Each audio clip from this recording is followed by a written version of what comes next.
Hi Year 7, this is your video for revision on detecting sounds. Okay, so there's some essential key vocabulary that you'll need to kind of understand and be able to use in your work to make a really good kind of attempt at the work that you're going to see today and to be clear and to be confident with this topic around detecting sounds. So the first word there is amplify. This is a word that you may have come across. It's not necessarily always scientific, but it just means to make bigger. We're going to look at cochlea, which is part of the ear that changes vibrations to electrical impulses. So we'll see how that works more closely in the next few slides. Impulse, which is an electrical signal that travels in the nervous system. Now, part of the nervous system, we will have nerves, and one of the main nerves involved in hearing things is the auditory nerve. And that's the nerve that carries impulses from your ear to your brain. We've then got the eardrum. It's a thin membrane inside the ear that vibrates when a sound wave reaches it. We've got the ear canal, which is a tube inside your head that leads to the eardrum. And we've got the word decibel. So that's the unit for measuring the loudness of a sound. Okay, so we're going to have a little bit more of a closer look at the actual inside workings of the ear. So on the screen, what you can see there is a diagram that shows certain structures within inside your ear. Now, most animals use ears to detect sound waves. The part of your ears that you can see helps to channel the sound wave into your ear. So you can see that there, the pinna. So the ear canal, which is one of the key words that we've spoke about before, we can see that there. That's that tube that's leading from your ear down towards the eardrum, which is this thin membrane just here. You can see the mouse moving over it, the cursor. And it's this kind of piece of material here, this membrane, that's going to start to vibrate when the sound wave reaches it. Now, as you can see, the inside of the ear is made up of lots of other little parts as well. There's a significant amount of bones in there, but the three key bones that we want to be looking at are the hammer, the anvil, and the stirrup. And these three little bones here are going to help to kind of transfer some of those sound waves, those vibrations, down to this structure here, this purple structure, which is our cochlea. So we'll talk more about the cochlea in the next couple of slides, but this is where we're going to start to change those vibrations into electrical impulses. And then, as you can see, this yellow kind of structure coming out of the cochlea, this is actually the auditory nerve. So this is the nerve that's going to send those electrical impulses up to the brain, and the brain is going to be able to process them as a sound.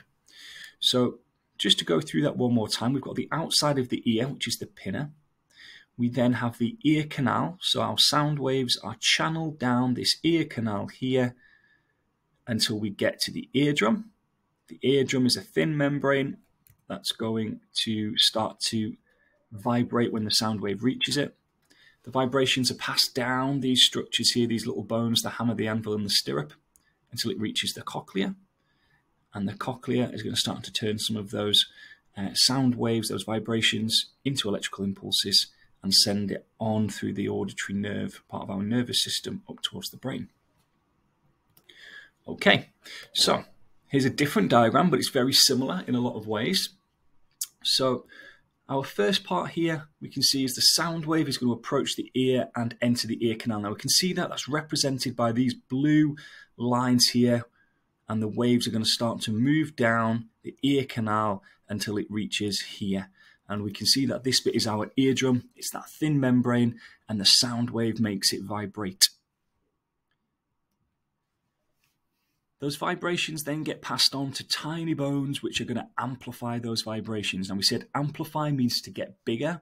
So those vibrations are going to get much bigger, and they get transferred by these little bones here, which we've already mentioned, until it reaches our structure, which is known as a cochlea. So the vibrations are passed onto the liquid inside the cochlea. And within the cochlea, there are tiny little hairs. And these hairs are going to detect the vibrations that have moved all the way down through the ear so far, and then they're going to create an electrical signal. And we call those signals impulses, which is one of our key words that we saw at the beginning. And finally, those impulses then are going to be traveling and sent towards the brain via the auditory nerve. And that's the nerve that is going to go from the ear up to the brain, so that as soon as the brain reaches that, the sound wave, the impulse reaches that part of the brain is going to kind of process and hear that sound. So I just want you to study this slide really carefully, really quickly, because we're going to have a little review in a second. They're the key things you need to know on the workings of the ear and how we hear things. Okay, so just a quick checkpoint then. So I want you to read through the three statements there, the three kind of coloured boxes. Which sequence shows the correct order of events when hearing is happening? So I want you to read through, pause the video, give yourselves 2 or 3 minutes, think about which one is the correct sequence of events, because it's the sequence of events that's really important for you to understand. Okay, pause the video and have a go.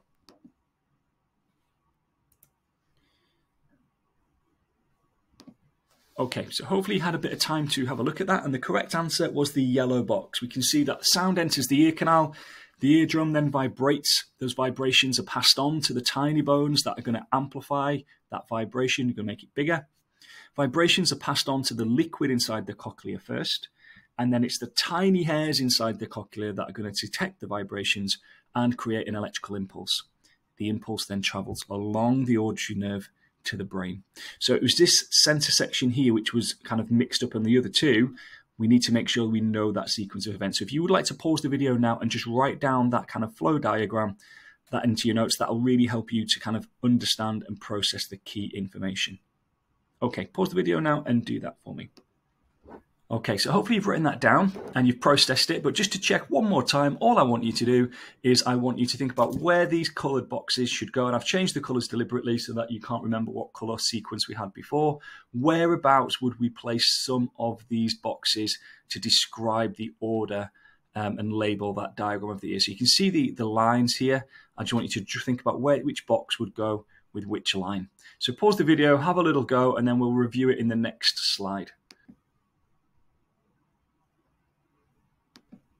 Okay, so hopefully you can see that it should have been the sound wave approaches the ear canal.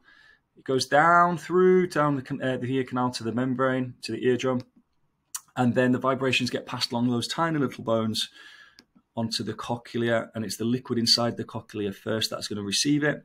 From there, the tiny hairs inside detect those kind of vibrations and create the electrical signals, and the signals then get passed on to the auditory nerve, which then goes up to your brain. So we can avoid our ears being damaged, and our hearing being damaged, by reducing how loud some of the sounds are that we listen to. So for example, loud sounds really do damage your ears. So if you're having your headphones too loud, or being around a noisy industrial process, so if you work in a factory all of the time, it'd be important to make sure that we're protecting our ears. So to try and reduce this, obviously we can turn down the volume on things like our headphones, but if we're working in an environment where it's really, really noisy, then we need to wear some adequate ear protection, and employers should be providing the people that work there with that ear protection to help prevent future hearing loss. So the other thing to think about as well is soft material in our houses, so things like carpets, curtains, cushions, sofas. They really help to absorb some of the energy transferred by our sound waves, and that makes a sound wave not as loud. So you'll notice if you ever walk into a room that doesn't have a carpet, it's much more echoey, and that's because the energy inside that sound is not being absorbed by the carpet.